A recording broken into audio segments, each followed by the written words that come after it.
Hello and welcome to Weapons for Warriors. Today we're going to be taking a look at a Jkoo Sinosword. And it's a custom sword that I had made quite a few years ago, and we'll be doing a review on it today. One of the things I like to share with you guys is storage options. One of the things I looked at is these type of mailing tubes or document tubes, planning tubes. These are actually a great option for storage when it comes to your katana. And as always, I also like to suggest a rifle sock. The silicone content in the rifle sock does not allow moisture to enter, so another great storage option there. Now this sword came with a very nice, soft cotton, at least I believe it's cotton, sword bag, which just a little bit different than that plasticky sort of feeling sword bags that the swords usually come with. I really like it. It's very soft, very cushiony. Thanks, Sinosword. This is a little bit nicer than what we usually get. Now onto the sword itself. This is the custom Sinosword Jkoo sword that I had them build for me. And I did do a slight bit of modification from when it was originally purchased, because I found that everything was up to par except for one thing, and that was the jakoo itself. So I had it replaced with a all silk Japanese jakoo imported from Japan. Now I actually have the original jakoo that I actually put on the sword back there, and I'll show you here in a moment. But let's go on to some of the nice rich features. Let's get a close-up shot, and let's go over why I love this sword so much. So let's start at the kashira. So I tend to like fittings that are very simple, elegant, and well, I like the iron fittings. I feel like they look very nice. And this one in particular is very simple. It's a cast iron fitting. But there's something about the simpleness and I find it to be very elegant. And I really like the design of this one. Just a simple iron fitting, and the casting is it's done okay. You can see it's not perfect, but it sort of gives it a little bit of a charm. And you might see there's like a small bit of a lip there, but it's so small that I wouldn't even register it as being an issue whatsoever. Everything is very tight. And let's go on to the ito itself. Now this ito was wrapped extremely tight, not having to do anything to it. I mean, that is rock solid there. And as you can see, it's a leather ito, and I really, really like the quality of it. It's very nice. Now, there are a couple of spots where you can see the leather, the blacking of the leather starting to fade a bit, just from handling the sword over the years. And I've had it for a little while. A couple of indentations you can see. But besides that, this is a really nice ito. So tight. The knots are done very well.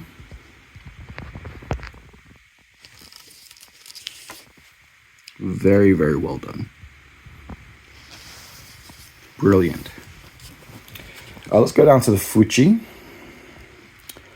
And as you can see, there's a bit of a gap. Now that gap was not there originally, but I'm assuming over time in the cold, and we are in the winter season where I live, there's a little bit of a gap. It doesn't really bother me. The nice thing about that is the semagawa on the inside, which is the ray skin. I asked for fully wrapped tsuka, right?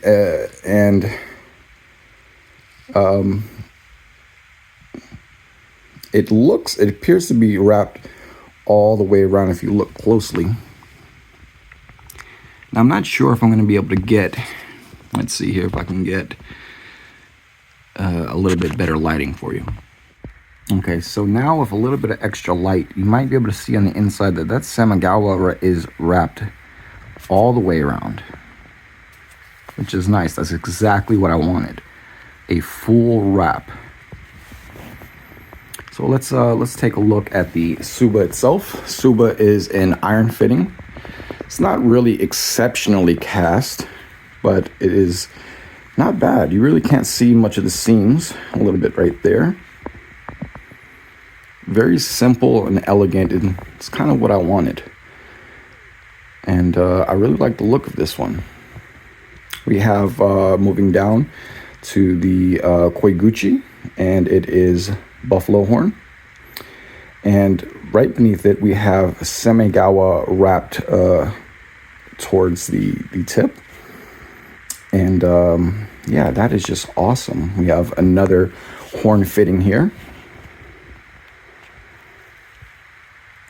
And it is executed nicely. Not perfectly, but nicely. Transitions here are very well done.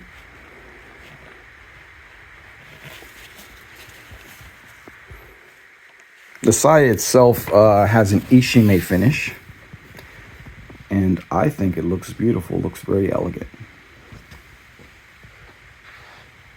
Moving down, another horn fitting here towards the end. Done very nicely. Now these are mostly done in black, so I wanted something to stick out a little bit. I think that they executed nicely. It's not too standout-ish, if that's a word, but just enough to where it looks really nice and elegant. So let's move on to the blade itself. Now, before we move on to the blade itself, which is absolutely beautiful, I want you to see the koiguchi and see how well the koiguchi was finished. And I'd say that was finished pretty nicely, actually. Is it perfect? No, not by any means, but I gotta say it was finished pretty nicely. Very clean on the inside, not too bad, not too shabby. And overall, executed nicely. Now moving on to the blade itself. Oh, actually, let's talk about this habaki. It's a rainfall habaki pattern in brass, and I think it was executed nicely. Not the best interpretation. It's definitely from a part spin, that's for sure. This is probably cast, if I had to imagine. But overall, I think it's much nicer than a lot of the normal habakis that you see. And there's a little bit of a pinch line there from when it's going in and out of the koiguchi itself, as you can see. But not too bad. That's something that can be polished up quite easily. Let's go on to the blade itself. Let's take a look here. That is a choji hamon. And I gotta say, I think it was very well executed. Very beautiful. I love the polish on this sword. It's pretty much exactly what you might want.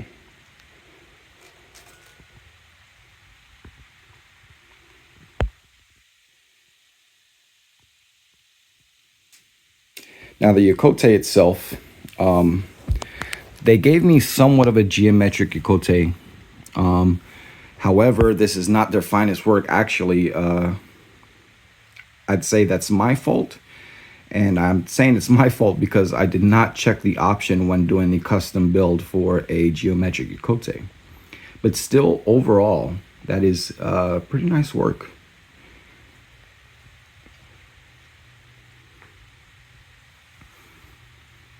Very nicely done. I think the hamon itself is where this sword truly shines.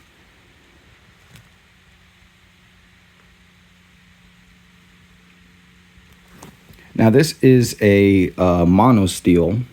It is differentially hardened, but it is not laminated.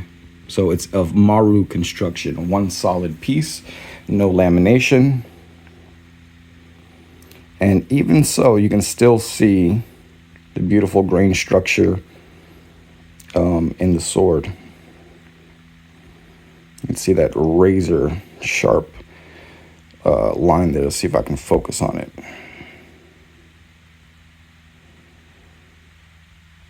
Very, very sharp, very nicely well done. Let's see if I can get a better angle here. Let's see.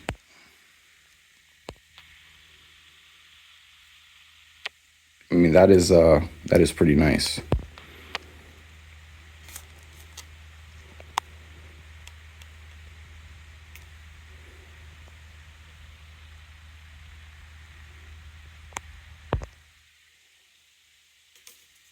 Now let's look at the spine itself. I'd say it's relatively straight. Kind of hard to get it on camera here and not have it look crooked, but let's take a better look here. Matter of fact, I can actually probably use the lines here to show you how straight it is. Let's see if I can get the camera lined up. Zoomed in, hopefully. Yeah. So that's a very straight blade. When it comes to the flats and the planes also, they are very flat. There's not a lot of waves. And generally the construction of this sword itself was executed fairly well. I really like the polish. It's a good blade. It's a good blade. It's actually quite a bit heavier than it looks for its width. It's pretty thick here at the spine. Then it sort of tapers out slightly towards the tip. Let's see if I can get there. We go. Very nicely done. So in conclusion, I believe this to be a very, very well made sword. I like it. I like it a lot. This is actually one of my favorites for sure. Retail, this sword cost me out the door about $600 with all the features. It is a nice nimble blade, not too light, not too heavy, but also reliably sharp. I want you to see how sharp this came out. I'm not sharpened this at all. It's pretty sharp. You definitely wouldn't want to mess around with this puppy right here. I love it. There are maybe one small slight blemish from manufacturing itself. But overall, this is a beautiful, beautiful blade. And nothing a little mother's mag wouldn't polish out. I've just kind of left it alone. So yeah, overall, very solid construction. Nothing loose whatsoever.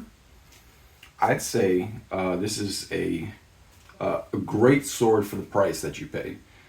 They seem to do some exceptional work over at Sinosword or Jkoo sword. So overall, Saya Fit was executed quite well. There was a little bit of a rattle when I first got it.